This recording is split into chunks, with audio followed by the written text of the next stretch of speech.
ఈ చర్చలో విన్న తర్వాత గౌరవ సభ్యులు హరీష్ రావు మాట్లాడిన తర్వాత ఆపరేషన్ సక్సెస్ పేషెంట్ అన్నట్టుగా 10 సంవత్సరాల తర్వాత నెట్ రిజల్ట్ జీరో. అధ్యక్ష, రీఆర్గనైజేషన్ యాక్ట్ ప్రకారం 2014 వచ్చిన యాక్ట్ ప్రకారం ట్రిబ్యునల్ అవార్డు ప్రకారం అని యాక్ట్లో స్పష్టంగా పొందుపరచడం జరిగింది. అంటే తెలంగాణ అవార్డు ప్రకారం చూసినప్పుడు ఎన్ బ్లాక్ అలాట్మెంట్ చేసినప్పుడు ఆ యాక్ట్ ప్రకారము తెలంగాణకు ఎంత హక్కు ఉందో ఏపీ కూడా అంతే హక్కు ఉంది. అటు ఉన్న సందర్భంలో రెండవది అధ్యక్ష, యాక్ట్ ప్లాన్ చేసినప్పుడు మనం ఎందుకోసం అని చెప్పని గడచిన 7 సంవత్సరాల్లో ఈ 299 అంటే 68.5 31.5 రేషియో అవుతుందో అది వాస్తవంగా పరివాహక ప్రాంతం మనకు రావాలి. యాక్ట్లో లేనప్పుడు ట్రిబ్యునల్ బచావత్ అవార్డు ప్రకారం కూడా ఎన్ బ్లాక్ ఉన్నప్పుడు బ్రిజేష్ కుమార్ ట్రిబ్యునల్ అనేది రికమెండేషన్ కూడా దానికి శాంక్టిటీ లీగల్ శాంక్టిటీ లేదు. ఉన్న సందర్భంలో ఎందుకు అగ్రి కావాల్సి వచ్చింది నెంబర్ 1 పాయింట్. రెండవది కోర్టుకు పోయింది. ఎందుకు కోర్టు పోవాల్సి వచ్చింది, మనం ఎందుకు పోవాలి కోర్టుకు? రీఆర్గనైజేషన్ యాక్ట్ ప్రకారము ఎన్ బ్లాక్ అలాట్ చట్టం బచావత్ బిల్ ప్రకారం అవార్డు చేసినప్పుడు మనం యాజ్ పర్ ఇంటర్నేషనల్ లా అంటే హెల్సింకి దాని ప్రకారం చూసినప్పుడు కూడా అంటే అంతర్జాతీయ నీటి చట్టాల ప్రకారం చూసినప్పుడు కూడా మన డిమాండ్ దాని ప్రకారం ఉండాలి. ఉన్నప్పుడు డెఫినెట్గా మనకు 68.5 31.5% వస్తుంది. ఎందుకు మనంతలుగా మనం డైల్యూట్ చేసుకొని 299 మనకు 511 వాళ్ళకని చెప్పని ఎందుకు లాస్ట్ 7 yearsకి వెళ్ళి సంతకాలు చేసుకుంటూ పోయినారు అంటే దట్ క్రియేట్స్ ఏ అంటే సర్కమ్స్టాన్స్ ఎవిడెన్స్ అవుతుంది రేపు పొద్దున మనం డిమాండ్ చేసినప్పుడు ఎట్లయితే అదర్ పార్టీకి వచ్చినప్పుడు. అధ్యక్ష అట్లాగే అధ్యక్ష అంటే ఇది చేయాల్సిన అవసరం లేకుండేది.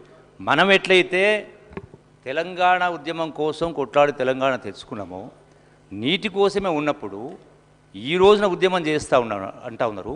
ఈ 10 సంవత్సరాల నుంచి వాళ్ళకి ఎంత రైట్ ఉందో మనకు రైట్ ఉన్నప్పుడు మనం ఎందుకు కోర్టు పోవాల్సి వచ్చింది? మనం ఎందుకు డైల్యూట్ చేసుకొని 299 సంతకం పెట్టాల్సి వచ్చింది? సేమ్ ఈక్వల్ ఇద్దరు ప్రపోర్షన్ ఉంటుంది, వాళ్ళకంతా మనకంత రేట్. సో పోవాల్సిన అవసరం లేకుండేది. ఈ రోజున అంటే బేసిక్గా తెలంగాణ రాష్ట్రం వచ్చిన తర్వాత ఈనాటి బీజేపీ ప్రభుత్వము ఖమ్మం జిల్లాకు సంబంధించి 7 మండలాల అవతల కలపడం జరిగింది ఏపీ రాష్ట్రానికి. ఇట్స్ ఎ పొలిటికల్ డిసిషన్ లేనప్పుడు కానప్పుడు మన చట్టం ప్రకారం పొలిటికల్ డిసిషన్ కోసం వాటి ఎగ్జాస్ట్ ఆల్ ది మోడ్స్ పద్ధతులు అంటే ఫైట్ అనేది దాని గురించి చేయకపోగా మీరు ఏ ఆలోచనతోటి ఏ ఉద్దేశంతో మీరు చాలా సందర్భాల్లో కేంద్ర ప్రభుత్వం చట్టానికి జిఎస్టీ యాక్ట్ అయినా ప్రెసిడెంట్ ఎలక్షన్ అయినా వైస్ ప్రెసిడెంట్ ఎలక్షన్ అయినా తర్వాత ఆర్టికల్ 370 కూడా అపోజ్ చేయలేదు. ఇన్ని సందర్భాల్లో మీరు కేంద్ర ప్రభుత్వానికి మీరు సహకరించారు. మరి ఏ రోజైనా మీరు ఎందుకు సహకరించాల్సి వచ్చింది? మెయిన్ అంటే లక్షలాది మంది రైతాంగం కోసం ముఖ్యమైనది నీటి వాటా అయినప్పుడు మరి ఇంత పెద్ద సమస్య పెండింగ్ ఉండగా మరి మీరు దేనికోసం చెప్పని వాళ్ళ దగ్గర మోకరిల్లిండ్రు కేంద్ర ప్రభుత్వానికి ఎందుకు దీనికోసం ఫైట్ చేయలే? అంటే మనకు ఆప్షన్ ఉన్నా కూడా 10 years is not a small period. So డెఫినెట్గా ఏం చెయ్యాలనో అది చెయ్యకుండా ఈ రోజున రకరకాల మాట్లాడుతూ ఉంటారు. మిగతా వ్యక్తి మాట్లాడినో ఈ అధికారులే సంతకాలు చేస్తారన్నారు, కరెక్టే. మళ్ళీ అధికారులే సంతకం చేసినప్పుడు స్మితా సబర్వాల్ గారు ఆ అగ్రిమెంట్ అంటే ఆ యొక్క అపెక్స్ కౌన్సిల్ కావచ్చు గవర్నమెంట్ ఆఫ్ ఇండియా కావచ్చు ఇచ్చిన దానిలో స్పష్టంగా అగ్రి అవుతూ మంత్రి గారు పక్కదో పట్టిస్తారు. ఏంటది అంటే ఆపరేషన్ ప్రోటోకాల్ పెండింగ్ ఉంది అని అది చదవలేదు అన్నారు. ఆపరేషన్ ప్రోటోకాల్ దేనికి? Not with regard to the share of the waters. అంటే వీళ్ళేదైతే కేఆర్ఎంబి ప్రకారం ఈ ప్రాజెక్టును అప్పగించండి ప్రాసెస్ను ప్రోటోకాల్ అంటారు. ఈ ఆపరేషన్ ప్రోటోకాల్ దాన్ని మిస్లీడ్ చేస్తూ నాకు అవగాహన మేరకు దీన్ని అంటే ఆల్రెడీ ఈ యొక్క మేము 50-50 డిమాండ్ చేసినాం అది పెండింగ్ ఉంది కాబట్టి సబ్జెక్ట్ టు కండిషన్ రాసినట్టు విచ్ ఈజ్ నాట్ కరెక్ట్ అనేది దానికి మీద క్లారిటీ ఇవ్వాలి. ఆర్ ఎనీ అదర్ సభ్యులు దీనిపైన స్పందించాల్సిన అవసరం ఉంది. అంటే రెండవ అంశం అధ్యక్ష, ఇంతసేపు మాట్లాడినా కూడా ఏం చెప్పినారు? మేము ఢిల్లీకి రాసినాము, అపెక్స్ కౌన్సిల్ మాట్లాడినాం, కేఆర్ఎంపీలో మాట్లాడినాం అంటే మీరు లెటర్ రాస్తా పోతా ఉన్నారు. మరి మీరు ఏమో ఒక వైపున లెటర్ రాస్తా పోతున్నది దానికి మాత్రమే పరిమితం అవుతా ఉన్నారు. మరి ఇదే రాయలసీమకి సంబంధించి కూడా రాయలసీమ లిఫ్ట్కి సంబంధించి కూడా ఆనాడు ఏపీ ప్రభుత్వంలో 44,000 కాంగ్రెస్ ప్రభుత్వమే ఉన్నారు. సో డెఫినెట్గా అది కంబైన్డ్ స్టేట్, దానికోసం తెలంగాణ తెచ్చుకున్నాం. మరి తెలంగాణ వచ్చిన తర్వాత 44 90 అయింది కదా. ఒకటి రెండు అధ్యక్ష మరి మీరు లెటర్లకు పరిమితం అయితే రాయలసీమ లిఫ్ట్ కూడా ఏ పర్మిషన్ లేవు కదా అన్న అయినా కూడా ప్రాజెక్ట్ కడతా ఉన్నప్పుడు 10 సంవత్సరాల నుంచి పాలమూరు ప్రాజెక్ట్ ఎందుకు కట్టలేదు? మరి పర్మిషన్ వాళ్ళకు లేదు, మనకు లేదు కదా. వై అంటే దే ఆర్ ఎఫిషియెంట్ ఫర్ ఇన్ఎఫిషియెంటా? Why what for? ఎందుకలా? డెఫినెట్గా వాళ్ళకు కూడా ఏ దానికి పర్మిషన్ లేవు కదా.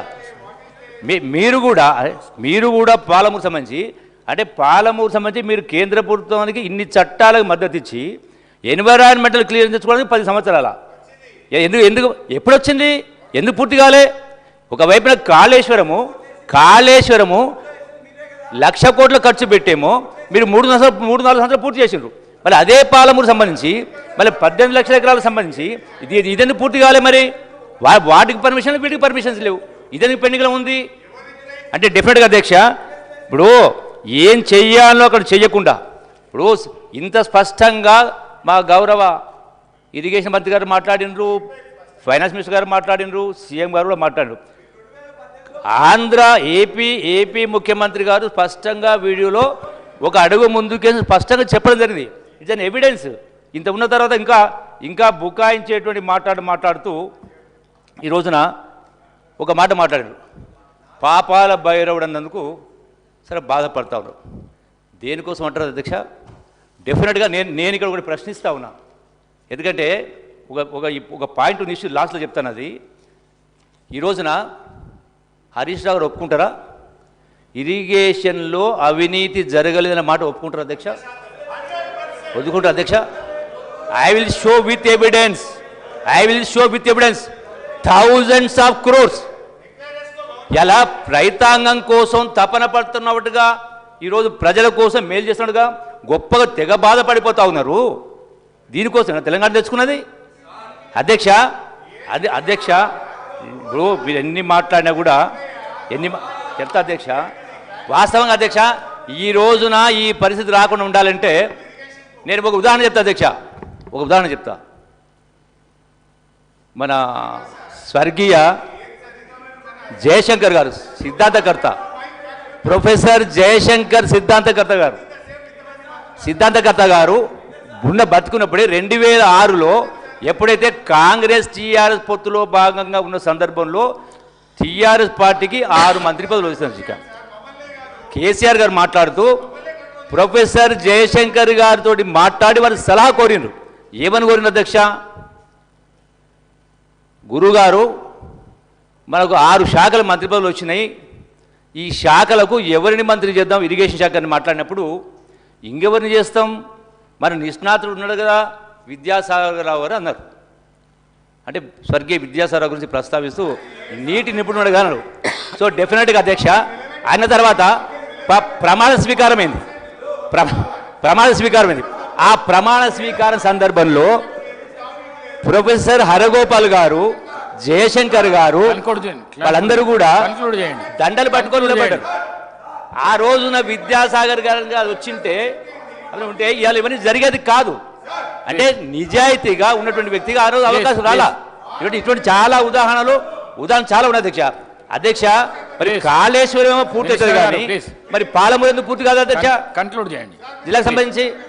డెఫినెట్గా వీళ్ళు అది ఇంకో కారణం అధ్యక్ష. ఈరోజు ఇంకొక కారణం ఉంది. ఈనాటి పరిస్థితి రాయలసీమ లిఫ్ట్కైనా కృష్ణా వాటర్ను ఆంధ్ర ప్రాంతం రాయలసీమకు తరలించిపోవడానికి ప్రధాన కారణం కూడా అధ్యక్ష.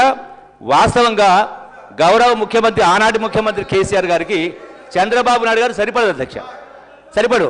అంటే రెండవ పర్యాయం కూడా చంద్రబాబు నాయుడు గారు సీఎంగా కాకుండా ఉండాలంటే జగన్మోహన్ రెడ్డి గారు సపోర్ట్ చేయాలి. కాబట్టి దానిలో భాగంగా రాయలసీమ ఇంతకుముందు మా ఉత్తమ్ రెడ్డి మాట్లాడుగా ఆ రాయలసీమ లిఫ్ట్ దాని నీళ్ళు తరలించిపోవడానికి సైలెంట్గా ఉన్నారు అధ్యక్ష.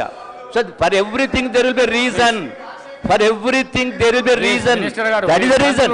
సో డెఫినెట్గా ఇప్పటికైనా మా గౌరవ ముఖ్యమంత్రి గారు చెప్పినట్టుగా, మంత్రి గారు చెప్పినట్టుగా దీనిపైన స్పష్టంగా ఇంకొక మాట మాట్లాడకుండా మరి ఈ రేపు నలుగురిలో చేసే ఉద్యమం 10 సంవత్సరాలకు ఎందుకు చేయలేదు అధ్యక్ష? అది అధికారులు ఎందుకు చేయలేదు? స్పష్టంగా ఈ రోజున ఒకటే అంశం అధ్యక్ష, పక్కదారి పట్టించాలి. ఒకటి స్మితా సబర్వాల్ గారు ఉన్నప్పుడే ఆనాటి కేటీఆర్ ప్రభుత్వం కేసీఆర్ గారే స్పష్టంగా ఈ ప్రాజెక్టును అప్పగించడానికి నిర్ణయం తీసుకొని తీర్మానం చేసిండ్రు. దానికి అనుకూలంగా ముందుకు పోవడం జరిగింది. అందుకే ఇప్పటికైనా మరొక మాట మాట్లాడకుండా ప్రజలను తప్పుదోవ పట్టించడం కోసం రాబోయేటువంటి పార్లమెంట్ ఎన్నికల్లో 4 సీట్లు ఓటు తెచ్చుకోవడం కోసమే ఈ హంగామా తప్ప ఈ తపన వ్యవహారం గడిచిన 10 సంవత్సరాలు ఉంటే రాష్ట్రం ఎక్కడో ఉండేది అధ్యక్ష. ఇప్పటికైనా ఇమ్మీడియట్గా తక్షణమే తెలంగాణ రాష్ట్ర రైతాంగానికి టీఆర్ఎస్ పార్టీ, టీఆర్ ప్రభుత్వం, ప్రతిపక్ష నాయకుడు క్షమాపణ చెప్తూ తీర్మానానికి ఆమోదించే కార్యక్రమం చేయాలి. ప్లీజ్